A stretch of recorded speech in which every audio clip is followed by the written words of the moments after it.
I would like to, we go into a little question and answer period here, just for Michelle Drapeau before we bring in another point of view, shall we say, right? So, what has been brought forward is obviously intensely important. So if anyone has any clarifications that they require, or if they need, any answers, now's the time to do it, because Michelle's here. The brief's been done. He spent a lot of time on preparing this information for us. He's got the answers for you. So if you have a question, just please stand up and speak in a nice, clear, and loud voice, because some of us don't hear too well. Anybody? I thought that, all right. Yes. Monsieur Dwayne? Drapeau, the class action that we have with Mr. Denis Manouche, does it set a precedence about veterans? Are the Supreme Court will be very careful on their decision to go forward with this class action that we actually just won? I don't see the rapport between Manouche. Manouche was at the federal court level. Yeah. And Manouche was a very mechanical kind of decision, and the government decided to accept it, not to challenge it. So I'm not so sure that Manouche as a body of law would be that significant. In some aspect, of course, it's a precedent, but at the first level, I think the issues being raised in here, fiduciary, honours of the crown, and the social covenant, something which the Supreme Court hasn't dealt with. To give you, not to be discouraging, but to give you an example, they have been, in my adult life, I have seen the Supreme Court deal with Aboriginal rights, and they're still going through it. And it's going to take another generation before they eventually settle most of the claims. We have a backlog of claims now. I think the can of worms, so to speak, nice worms, that has been opened with this class will occupy jurists, and we'll see a new domain of law. It's called the veterans law. And Canada will probably arrive at some decisions and certainly some jurisprudence which will guide some of our friends south of the borders or others. It has not been addressed by the nation, any nation I know of. What is the duty, the soul of a nation that requires its sons and daughters to go to war and come back injured? What do we do? Life was simple in the 1940 compared with today. We have a more sophisticated society, a more educated people. We live longer too. So young men of 35 who lose both legs cannot live on $141 a month if a settlement of 240 is spread out to 25 years. That's how much he gets. He should come and knock at my office. We're going to get him $1,400 through the WSIB. That makes no sense. Makes absolutely no sense. So more to come, but I think the whole system is incremental. We will see change in attitude, people accepting it, maybe at first resisting it.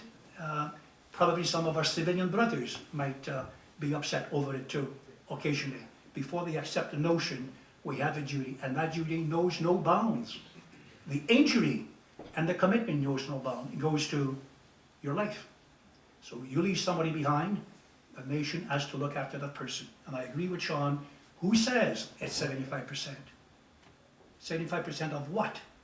Someone's earning at 25 years of age, condemned to a life of poverty because he happened to be injured for the sake of the nation at 25 years of age as a lance corporal, and he will live on that kind of salary scale the rest of his life and his family?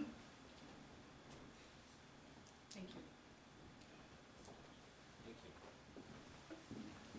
you. Anyone else? Sorry, Michelle, just one question. You have experience on both sides, of both being an advocate for veterans and military issues as well as the legal side. Now that it's in the court, is there any way to energize a debate, energize Canadians to get involved in the very issues that you're talking about, to get them involved in the worms and start fishing? Yes. Get on board. Any one of you in here with the good eyesight should take the time to read the decision. Make those arguments yours. If you're not comfortable about it, write. Write to the editors, write editorials, do whatever. It's giving you the essence of what the argument ought to be. And they're noble, they're high watermark type of social covenant. The claim itself goes at pain through a very historical research of Canadians at war, citing, for instance, what Sir Robert Borden did as the former Prime Minister of Canada after significant losses during the First World War, when he actually sailed to Europe, met veterans, and said to them some of the words that we use today, and we sprinkle the language with it, and says, trusted. The Canadian government has got a commitment toward its veterans and so on. The language itself, the notions, comes from there, back in the 1900s. So I think Canadian, and particularly veterans, we can become better informed. We have to inform and to, if not convince, certainly educate our sons and daughters, because they're the one, in fact, who will eventually celebrate the results. We'll be gone, because it's going to take another 20 years before we can really say mission accomplished.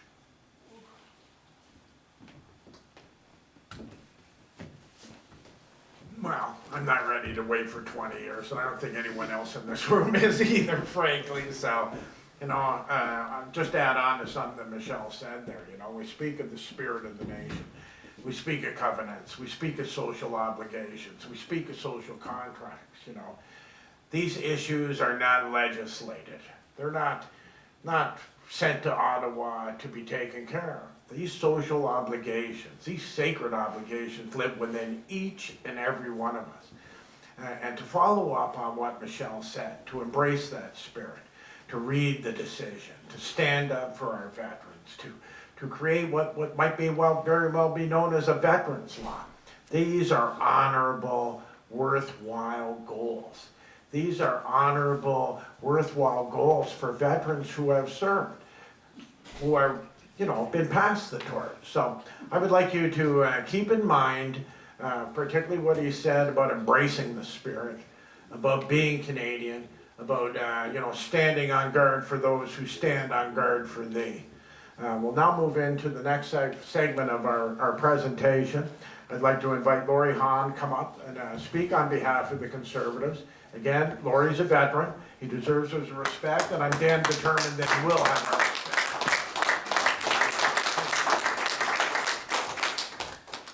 Hi there. I'm the pork in the synagogue. I'm Laurie Hahn. I'm a Conservative. I'm a veteran, and I'm here because I care. Every member of the Conservative caucus cares every bit as much as every member of the NDP caucus, every member of the Liberal caucus, and that includes the Minister of Veterans Affairs, and it includes the Prime Minister. So let's get that straight.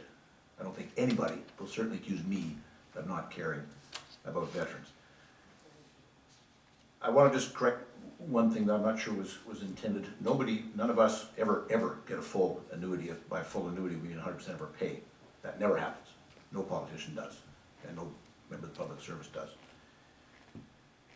Nobody is denying the obligation that government has and the nation has to its veterans. Nobody's denying that.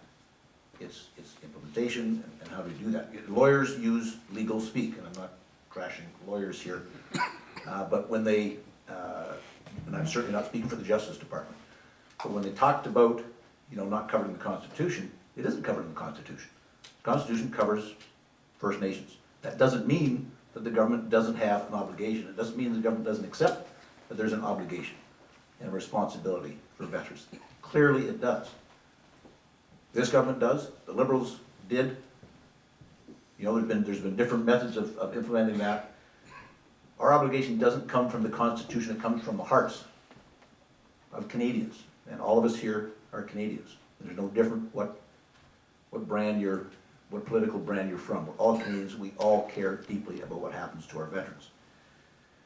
And I'm not going to say this pejoratively, because we would do the same thing in opposition. In opposition, it's always easier to say than to do. And again, I'm not saying that pejoratively, because we're, the shoe's on the other foot, we'd be saying the same kind of things. So that's something we need to make clear. The minister's made it very clear that we are going to do a top-to-bottom review of the new Veterans Charter. And that means all aspects are on the table. And where it goes, it goes. And I'm always prepared to have a conversation with anybody about anything. But I want all the facts on the table, not some of them. You know, we've talked a lot about the lump sum, which is in the most seriously injured cases, $548,000. You know, that's not a small amount of money. The other things that haven't been talked about and don't seem to get talked about are the earnings loss benefit and the permanent impairment allowance and supplement, which amount to between $5,000 and $6,000 a month until the severely disabled veteran is 65. And what remains after that is the permanent impairment allowance, which is up to $2,700 a month. There's also a $76,000 retraining allowance that the veteran can use or the spouse can use. There's a VIP program, there's mental and physical health care and so on. So please, if we're gonna have a conversation, let's put everything out there so that everybody is dealing with all the facts, because that's important. And we're always ready. I'm certainly, my record, I will stand on my record of working together with people for the sake of the military, for the sake of veterans. And I'm not gonna go into some of the personal things I've done because I'm not here to shine my butt, but I've worked very hard, and other members have too, and other members at this table have as well. There's always gonna be more to be done. There's no question about that. There are some practical limits, you know, we don't have, and I agree that you know, in so many ways, veterans should come first because of the sacrifices that veterans have made, according to their needs. All veterans aren't the same. You know, all veterans haven't lost, you know, 2 legs in Afghanistan or have PTSD and so on. So we need to make sure we're applying the most care to the folks that need the most care, and then graduate. If you know somebody doesn't need anything, I mean, I'm one of the, you know, most of the 700,000 that doesn't need anything. I'm fine. If I need something, I'll come and ask, and I will get some service. So to me, you know, we need to have a rational conversation. It can't be confrontational. It can't be political rhetoric. I know political rhetoric is what we do. You know, that's what we do in Parliament, and that's, you know, I get that. But please separate what you hear in Parliament with what people of goodwill on all sides are trying to do. And that is do the best we can for people like you, people like me if I need it down the road. That's what we're there for, and that's what we're committed to do, and that's what the Minister of Veterans Affairs is committed to do. You know, the review of the new Veterans Charter, I'm not sure how long that'll take. I think we've said 10 meetings or something, but there's nothing cast in stone about that. We want to hear from as many people as possible. There's nothing, as far as I'm concerned, there's nothing that is not on the table. But let's make sure that all the facts are on the table, and that we don't focus on one aspect of it and forget that there are some good things there. And the new Veterans Charter, you know, we made some changes to it in 2011, because there needed to be some changes with respect to spreading out the lump sum and so on, with respect to adding the other benefits that I just talked about. The new Veterans Charter was passed unanimously in 2005 before I got there, passed unanimously by 100% of members of Parliament in all parties. So this is not a Conservative issue or an NDP issue or a Liberal issue. It's a Parliament issue. It's a government issue. And whichever government happens to be in power are the ones that, you know, are going to have to deal with it as best they can. And the opposition opposes, and that's the way the system works. And I don't have any problem with that. So please understand that it ain't perfect. It'll probably never be perfect. There's probably always going to be something that we would like to do better, and we will try to do better. It's not as easy as flicking a switch or writing a check or, you know, anything like that. It's a matter of people of good faith working together to make progress. It's not, you know, the Big Bang theory where everything happens all at once. It's going to be, like most things we do in government, like most things we do in society, it's going to be